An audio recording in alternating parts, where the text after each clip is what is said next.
सर्व संपलं असं कधीच होत नसतं. अनूप आणि अजय सर यांच्या गप्पा सुरू आहेत. हास्यविनोदांनंतर, काही इकडच्या तिकडच्या गप्पांनंतर अजय सरांनी मुख्य विषयाला हात घातला.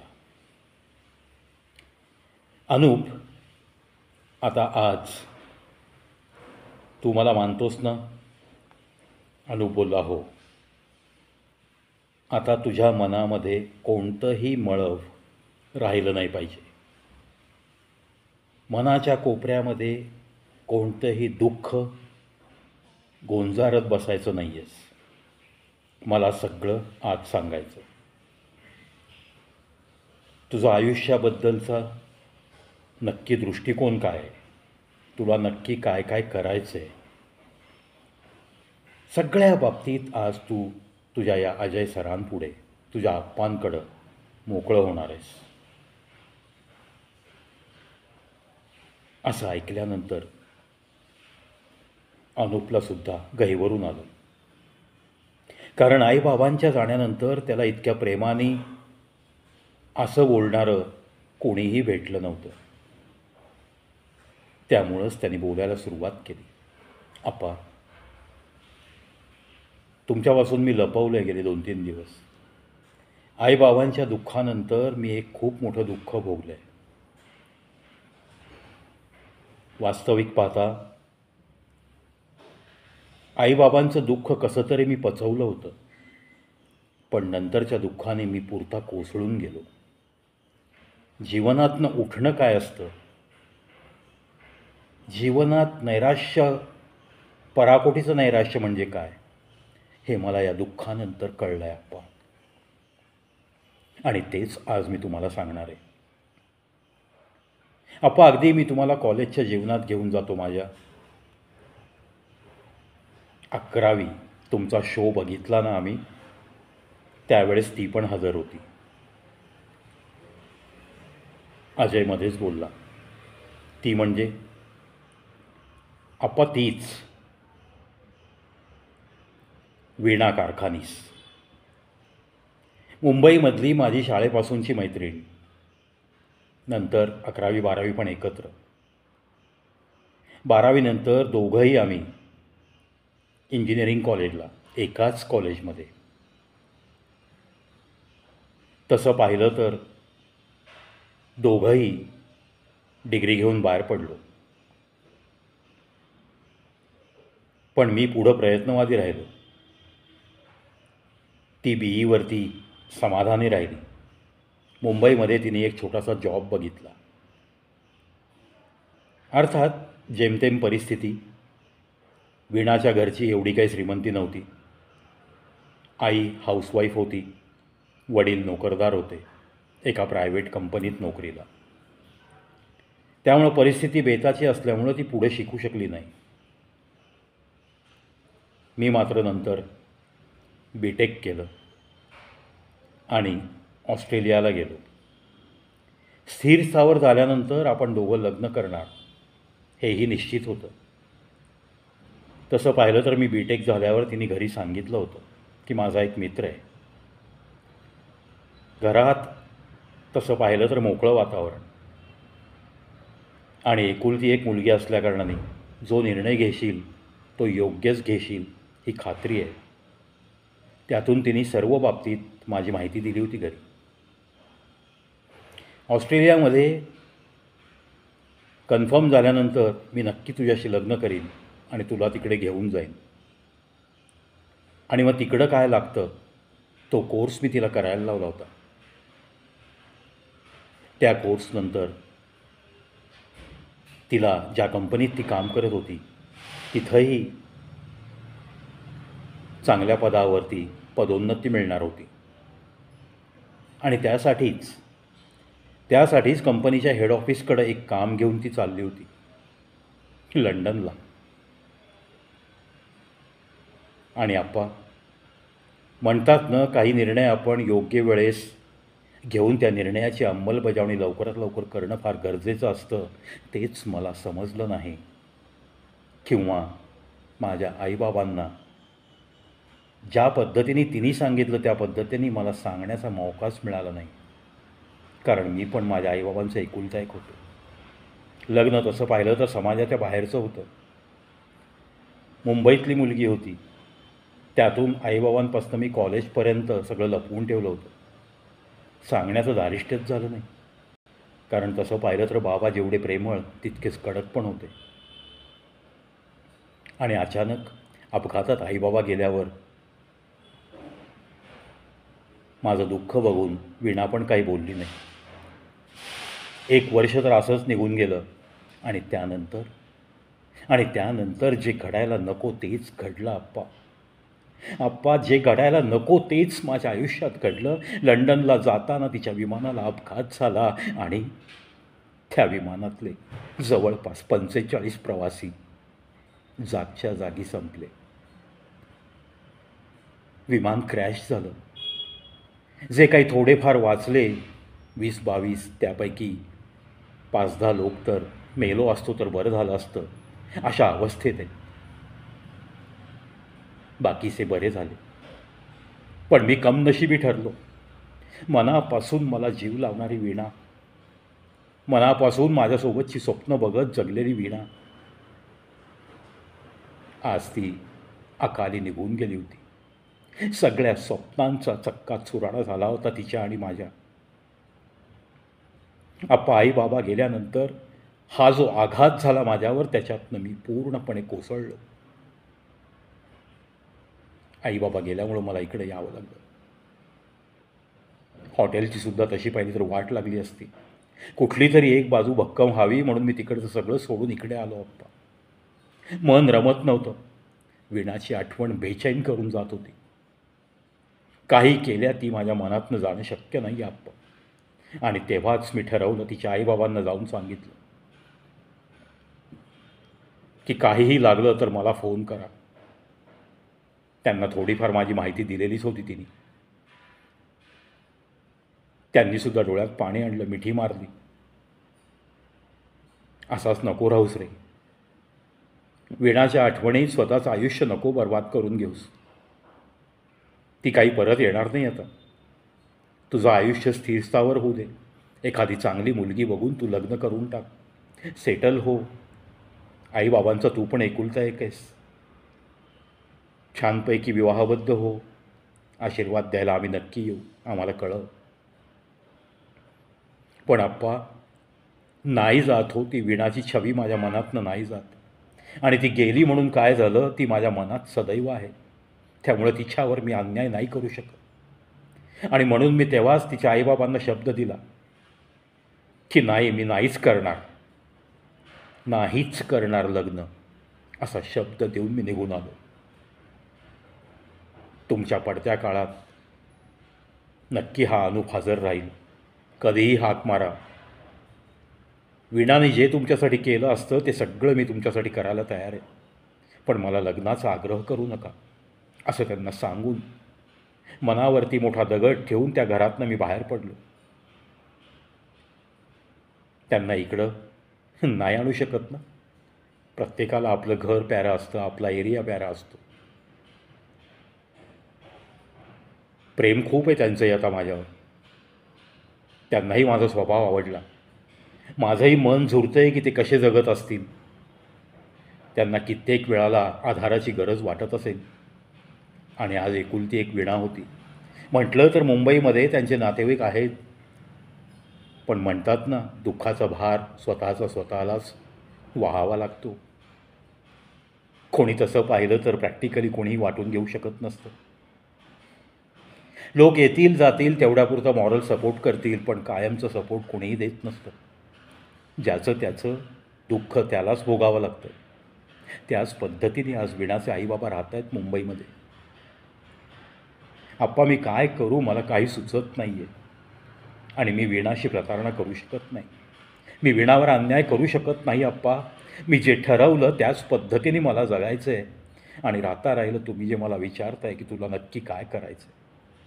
आप्पा, खरं सांगू, माझं मन रमत नाही आहे इथे, म्हणून मला ऑस्ट्रेलियात परत जायचं आहे. आणि मला स्कोप आहे.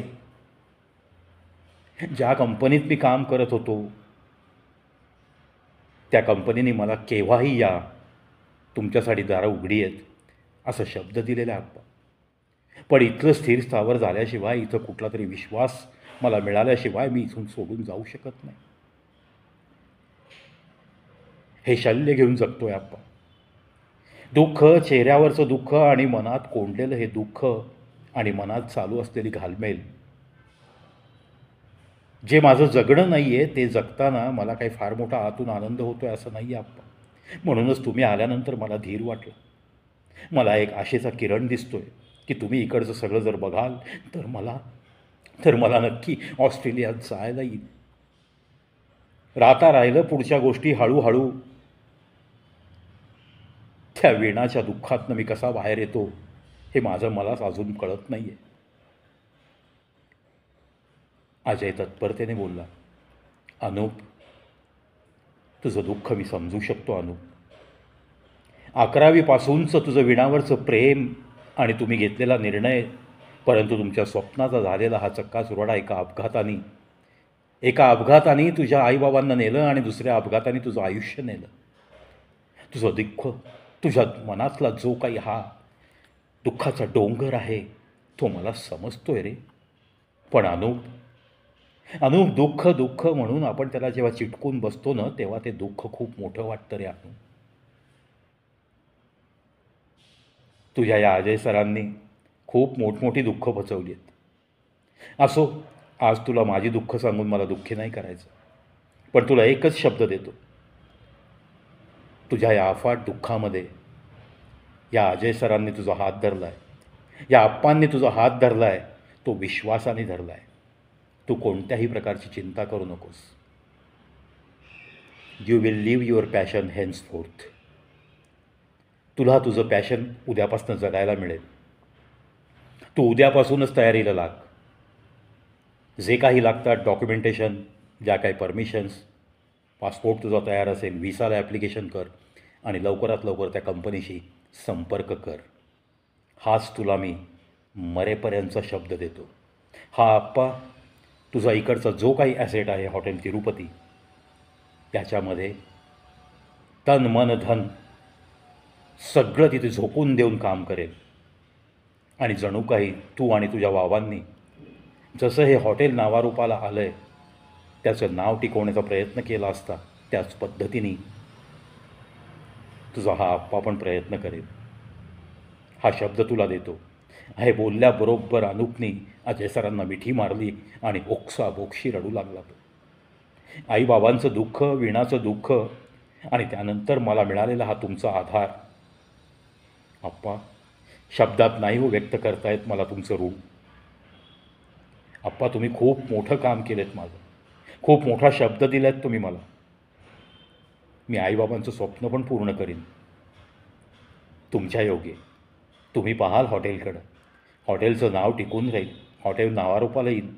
अजून काय नवनवीन संकल्पना तुम्हाला अंमलात आणायच्या असतील त्या सगळी लिबर्टी मी तुम्हाला देतो. आप्पा, उद्यापासूनच मी तयारीला लागतो. माझं तिकडं जाण्याचं कंपनीशी बोलून घेतो मी. माझा फॉर्मल इंटरव्ह्यू होऊ शकतो. मी तयारी करेन. माझ्यासाठी दारं उघडी आहेत ती. आणि आप्पा सांगू, मला ते नवीन एम्प्लॉई म्हणून ट्रीट नाही करणार. मला छानपैकी सॅलरी पण मिळेल. मला ते निराश नाही करणार. तिथल्या मॅनेजिंग कमिटीलासुद्धा माझं हे सगळं दुःख माहिती आहे. माझी इच्छा असूनसुद्धा मी ऑस्ट्रेलियात थांबू शकत नाही असं सांगूनच मी तिथनं आलो आहे. पण परिस्थितीत सुधारणा झाल्यास मी नक्की या कंपनीसाठी परत येईन असा शब्दही देऊन आलो आहे. आज तो शब्द खरा करण्यासाठी तुम्हीच मला बळ देत आहे. आप्पा, कोणत्या शब्दात मी तुमचे आभार मानू. आप्पा, या हॉटेलच्या बाबतीत जे काही डॉक्युमेंटेशन आहे ते सगळं मी आता तयारीला लागतो. सर्व काही तुम्हाला मी हवाली करतो आहे. तसं पाहिलं तर ना आप्पा, you are owner of hotel Tirupati. अरे अनूप, असं नको करूस. मला त्या हॉटेलचा मालक नको बनवूस. तू जरी मानत नसलास ना मला नोकर, तरी मला नोकर म्हणूनच तिथे राहू दे. जे काही तुला डॉक्युमेंट्स करायचे आहेत ना ती कर, पण that should be only up to power of attorney. हे सांगितल्यावर अनुपच्या डोळ्यात पाणी आलं.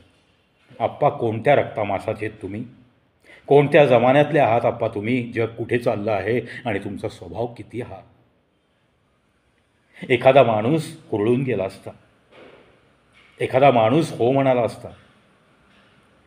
अरे अनुप, तू आहेस ना माझ्यासोबत आणि मी तुझ्यासोबत आहे. त्यामुळे या गोष्टींना काय जास्त महत्त्व नाही आहे रे. जे शाश्वत आहे ना ते तुझं आणि माझं नातं आहे, तुझे आणि माझे संबंध आहेत. दुःखात एकमेकांना हाक मारल्यावरती धावत येणारे आपण एकमेकांसाठी नक्की आहोत ना. That's all. मला बाकी काही नको आहे. तुझ्या आनंदात मला आनंद वाटेल अशा लहरी माझ्या मनात उत्पन्न होत आहेत. अजून काय हवं रे? तू आनंदी राहा. हळूहळू या दुःखातनं तू बाहेर येशील, मला खात्री आहे. अरे तो बालाजी इतका पण निर्दयी नाही आहे. तोच काही ना काही मार्ग दाखवेल. माझी श्रद्धा ज्या दत्त महाराजांवरती आहे, स्वामी समर्थांवर आहे, ते पण इतके निर्दयी नाहीत रे. त्यांच्याकडे पण मी प्रार्थना करीन, तुझ्या चांगल्या आयुष्यासाठी प्रार्थना करीन. आप्पा, आप्पा तुम्ही बोललात की अरे तुझ्या या अजयने तर खूप मोठं दुःख सहन केलं आहे. आप्पा तुम्ही पण एकदा माझ्यापुढं मोकळे व्हा ना. आप्पा तुम्हाला पण मोकळं होताना मला पाहायचं आहे. तुम्हाला पण स्वच्छंद जीवन, पहिलं जीवन जे होतं तुमचं तसं मला मिळवून द्यायचं आहे. नक्की काय दुःख तुम्ही पण लपवताय? नक्की या चेहऱ्यावरच्या हास्यामध्ये नक्की तुम्ही जी ताकद दाखवताय त्या ताकदीच्या मागं कुठेतरी काळ्या पडद्याआड काय लपलं आहे? फक्त मला सांगा आप्पा, फक्त मला सांगा. मी असं म्हणत नाही आहे तुम्हाला नंदकुमार मॅनेजरना सांगा, आदूला सांगा, पण मला नक्की सांगा, एवढंच सांगतो आहे. आणि एक तुम्हाला मी वचन देतो आप्पा, जे तुम्ही मला सांगाल ते माझ्या चितेबरोबर भस्म होऊन जाईल. मी कधीही आयुष्यात तुम्ही सांगितलेला शब्द कुणालाही सांगणार नाही, कुणालाही नाही, हे वचन देतो आप्पा. आज नाही ठीक आहे, आज मी पण खूप मोकळा झालो आहे. मला थोडंसं हलकं वाटतं आहे आप्पा. विणाचं दुःख तर माझ्या मनातल्या कोपऱ्यात आहे तसं राहील. मला नाही वाटत की ते दुःख संपेल म्हणून. पण आईबाबांच्या दुःखातनं तुम्ही मला हळूहळू बाहेर आणलेत. मला माझं पॅशन जगण्यासाठी मला उद्युक्त करतायत, मला सपोर्ट केला आहे. इथली कोणतीही चिंता करू नको इतकं तुम्ही मला आश्वासित केलं. अजून काय हवं आहे मला? आप्पा, मी तुम्हाला शब्द देतो आप्पा की मी नक्की उंच भरारी घेऊन दाखवीन. आणि आप्पा खरंच तिकडं मला सॅलरी खूप चांगली आहे. आज भारतात आपल्याला एवढे पगार नाही दिले जात. आणि तसंही पाहिलं तर माझं इथं आता तुमच्याशिवाय कोणीच नाही. जेव्हा मी आईबाबांना सोडून तिकडं राहत होतो तेव्हा मनाला भोचायचं, अरे आपल्या आईबाबांकडं कोणी नाही. म्हणून तेव्हा मी ठरवलं होतं की चला एक सर्टन पिरियड काढू इकडे, थोडाफार पैसा कमवू, शिक्षणाचा उपयोग होईल आणि मग बघूयात. आईबाबांमध्ये अजून उमेद आहे, तोपर्यंत आपण एकटं बाहेर राहून काहीतरी चांगलं स्थिरस्थावर होऊयात, अशा विचाराने मी गेलो होतो. पण नेतेला ते मंजूर नव्हतं आणि पुढच्या सगळ्या घटना घडत गेल्या. माझं नशीब चांगलं आप्पा, खरोखर मला तिरुपतीचा बालाजी पावला असंच मी मानतो, कारण मी तिकडं जाऊन आल्यानंतरच तुमची मला भेट झालेली. आणि ही भेट ही होणं फार गरजेचं होतं. इथूनच तर खरं माझं पुढचं आयुष्य सुरू झालं आहे आप्पा. Only because of you, only because of your support I will live my life. मला माझं जीवन माझ्या पद्धतीने जगायला मिळेल आप्पा. आणि तुम्ही आहात, मला काही काळजी नाही. आणि नंदकुमार आणि आदू यांची मर्जी तुमच्यावर ते खूपच बसली आहे. ते दोघंही तुम्हाला खूप मानतात. त्यामुळं आप्पा सगळं आपलं सुरळीत होईल. फक्त कधी ना कधी तुमच्या मनात येईल तेव्हा तुमच्या जीवनातला जो काही अंधकार आहे तो मला नक्की कळला पाहिजे आप्पा. जायच्या आधी मला समजलं पाहिजे सगळं. आणि मला जर काही तुमच्यासाठी करता आलं, अजून काही तुम्ही खरं मनापासून जीवन जगाल असं काही करता आलं तर मी पण ते नक्की करेन. हा तुमच्या अनुपचा शब्द आहे, एवढंच लक्षात ठेवा आप्पा. मनात कोणतंही मळप तुम्ही पण ठेवायचं नाही आहे. मी जसा मोकळा झालो, जसं माझं मन आभाळ तुमच्यासमोर बरसलं आहे, ओक्साबोक्षी मी तुमच्या मिठीत रडलो आहे, त्याच पद्धतीने तुम्ही पण मोकळं व्हावं अशी माझी एक प्रांजळ इच्छा आहे आप्पा. तुम्हीच तर सांगता ना, दुःख मनात कोंडून ठेवलं की ते कधी ना कधी तुमच्यासमोर वासून उभं राहतं आणि मग तुमचं जगणं मुश्किल करतं. तुमचं जगणं मुश्किल झालं नाही पाहिजे आप्पा, हीच अनूपची इच्छा आहे. आज लगेच तुम्ही नाही सांगणार मला माहिती आहे. तुम्ही खूप कणखर आहात आणि मी पण लगेच काही चाललो नाही ऑस्ट्रेलिया उद्या. माझी सगळी तयारी होईपर्यंत 8-15 दिवस नक्की जातील. तेवढा वेळ मी तुम्हाला देतो, पण मी जायच्या आधी मला सगळं समजलं पाहिजे. आणि मग तुमच्यासाठी जे करायचं आहे ते केल्याशिवाय मात्र मी भारत देश सोडणार नाही आप्पा. मग तुम्हाला जर वाटत असेल की मी लवकर सेटल व्हावा, माझं पॅशन मला ऑस्ट्रेलियात त्याच कंपनीत जगायला मिळावं, असं तुम्हाला जर लवकरात लवकर व्हावं असं वाटत असेल, तर तुम्ही लवकरात लवकर मोकळं व्हाल अशीच अपेक्षा बाळगतो मी. एवढं बोलून अनूप बेसिनकडे गेला. चेहऱ्यावर पाणी मारलं त्याने. आप्पासुद्धा आतून सदगतीत झाले होते. अनूप टॉवेलला तोंड पुसत पुन्हा बेडरूममध्ये आला. तोपर्यंत आप्पांचा गहिवर दाटून आला होता. त्याला समजू नये म्हणून आप्पा परत उठले आणि आप्पांनी बेसिनवर जाऊन त्यांनी चेहऱ्यावर पाणी मारलं. टॉवेलला हात पुसून आप्पा आले. अनूपच्या पाठीवर थोपटत म्हणाले, अनूप, कम ऑन, उद्यापासून तुझ्या कामाला सुरुवात करायचीस तू, आणि बाकीच्या गोष्टी आपण नंतर बोलूयात. आत्ता मोकळं वाटतंय ना तुला? आत्ता काही घ्यायचं आहे का तुला सांग, मस्तपैकी कॉफी बनवून देईन मी तुला. अनूप हसला. अनूपला हसला की ओळखायचं की त्याच्या मनामध्ये हो असं उत्तर आहे. एव्हाना आप्पा पण हसले. अजय हसला आणि अजयला आठवण झाली ती आपल्या भावाच्या सुजयच्या हातच्या कॉफीची. आप्पा अगदी हिरिरीने किचनकडे गेले. सायण्णा आणि रेवमाताई तर साखर झोपेत होते, कारण रात्रीचा 1:30 वाजला होता. दोघांच्या गप्पा मस्त रंगत गेल्या होत्या. अनूपच्या मनातला तो दुःखाचा डोंगर थोडासा त्याला हलका झाल्यासारखं वाटत होतं. वीणाचं दुःख मात्र त्याच्या कोपऱ्यात राहणं सहज स्वाभाविक गोष्ट होती. त्यासाठी लगेच आप्पांनी त्याला काही आग्रह केला नाही. आप्पांना त्याची ती प्रेमाची लेवल कळलेली होती आणि आप्पा म्हणाले, तुला मी कॉफी करून आणतो. कारण आप्पांना सुजयसारखी कॉफी बनवणं आणि कधीतरी तशी कॉफी पिणं हे त्यांनाही आवडायचं. त्यामुळं किचनमध्ये जाऊन त्यांनी मस्तपैकी दुधाचं पातेलं गॅसवर ठेवलं आणि पुन्हा ते तापेपर्यंत अनूपशी गप्पा मारायला आले. पुन्हा मग इकडच्या तिकडच्या गप्पा आणि त्यानंतर अजय सरांनी अगदी हुबेहूब सुजयसारखे नाही, पण तो जशी बनवायचा तसं बनवण्याचा प्रयत्न करत एक चांगल्या प्रकारे कॉफी बनवली. पहिल्या घोटालाच अनूप खुश झाला. आप्पांना टाळी दिली. आप्पा, बहुत बेहतरीन कॉफी, असे त्याचे उद्गार अजयचं बळ वाढवून गेले. सुजयच्या आठवणींनी डोळे पाणावण्याची वेळ आली. पण पुन्हा त्या स्टान्समध्ये जायचं नव्हतं. कॉफी एन्जॉय करायची, मस्त अनूपशी गप्पा मारायच्या आणि मग झोपेच्या अधीन जायचं, हे ठरलेलं होतं. मग असाच इकडचा तिकडचा हॉटेलचा विषय, नंदकुमारांची त्यांची ड्युटी काय आहे, आदूचं काय आहे, ही कार कधी घेतली तू, आईबाबांची कार काय केली, अशा सगळ्या गप्पा अनूपशी त्यांच्या सुरू होत्या आणि कॉफीचं एक एक घोट घशाखाली उतरत होता. आलेला क्षीण संपत चालला होता. अनूपलासुद्धा खूप हलकं वाटत होतं. आज तो कदाचित त्याला चांगली झोप लागेल असं त्याला वाटत होतं आणि तसंच होणार होतं.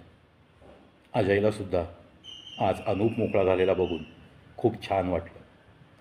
आपल्याला कोणीतरी इतकं आपलं समजतं आणि आपल्या मनात दडवून ठेवलेलं एक दुःख आपल्याला सांगतं, ही भावनाच मुळी स्वतःचं जीवन वाढवणारी भावना आहे. कोणीतरी आपल्याला इतकं आपलं मानणं हे मनाला खूप सुखावून जातं ना. अशीच अवस्था अजयची झाली. दोघांची कॉफी संपली. दोन्ही कप घेऊन अनूप उठला. आप्पा, आता मात्र तुम्ही शांत बसायचं. सगळं मी आवरून येतो किचनमधलं आणि मग आपण 5-10 मिनटं गप्पा मारू, मस्तपैकी ताणून देऊ. सकाळी आपल्याला काहीही घाई नाही. मी आदूला फोन करेन तेव्हा तो येईल आणि मग आपण जाऊया हॉटेलवर. ओके? असं म्हणून अनूप किचनमध्ये गेला. सगळी आवराआवरी करून तो 5 मिनटात आला. पुन्हा एक 5-10 मिनटं थोड्याशा दोघांच्या गप्पा झाल्या आणि दोघंही झोपेच्या अधीन गेले. आजची रात्र अनूपसाठी मन मोकळं झालेलं होतं. आकाश एकदम निरभ्र झाल्यासारखं त्याला वाटत होतं. आणि अजय सरांना पण. अनूपला आपण त्याचं जीवन जगण्यासाठी उद्युक्त केलं आहे आणि त्याला आपण साथ द्यायची मरेपर्यंत. या एका विचाराने अजयलासुद्धा खूप छान वाटत होतं आतल्या आत. चला, आपण कोणाच्या तरी काहीतरी चांगल्या उपयोगी येऊ शकतो. राहिलेल्या आयुष्याचं आपल्या अशा उपयोगी पडण्यानेच तर सार्थक होऊ शकतं. या एकच भावना अजयच्या मनात होत्या. हॉटेल, त्याची उन्नती इतकाच विचार ते करणार होते. कारण अजयचा स्वभाव हा कधीही कुणाचाही गैरफायदा घेणं हे त्याच्या कधीच रक्ताच्या थेंबात नव्हतं आणि नसणार आहे. कितीही वाईट वेळ आली तरी त्यातून मार्ग काढण्याची खंबीरता अजयकडं होती. एक पहिला चान्स म्हणून तो या हॉटेलकडे आला होता आणि हा पहिला चान्स हा त्याचा शेवटचा चान्स आणि कायमचं लाईफ असं बनेल असं त्याला स्वप्नातही वाटलं नव्हतं. त्यामुळं जीवनाने हे जे काही वळण घेतलं आहे ते एक चांगलं वळण आहे आणि आपल्याला आता छान जगून दाखवायचं आहे. ज्याप्रमाणे अनूपने आपल्याला आग्रह केला आहे की आप्पा, एकदा तुम्ही पण मोकळे व्हा. आपण मोकळं होण्यासारखं कदाचित हे एकच ठिकाण आहे, अनूप. पाहूयात आपल्या मनात कधी येते अनूपला हे सांगायचं, त्यावेळेस सांगू. सध्या तरी आपण प्रकर्षाने त्याला त्याच्या तयारीला लागायला सांगू. त्याचं चांगलं होणं, त्याचं बस्तान बसणं हे महत्त्वाचं आहे. बाकी आपल्या गोष्टी काय, आता राहिलं आहे थोडंच आयुष्य, त्यामुळं आपल्या आयुष्याला जास्त महत्त्व नाही द्यायचं. असं मनाला बजावून अजयने पाठ टेकली. तिकडे अनूप पण झोपी गेला. पाहत राहा, ऐकत राहा. सर्व संपलं असं कधीच होत नसतं. या कथेचा हा 43वा भाग. ही कथा अशीच पुढं सुरू राहील. नक्की अजयच्या मनातलं काय दुःख आहे, अनूपला काय काय समजतं, नक्की पुढं काय काय होणार आहे, उत्सुकता तुमच्या मनाची अशीच राहू द्या. भेटूयात पुढच्या भागात.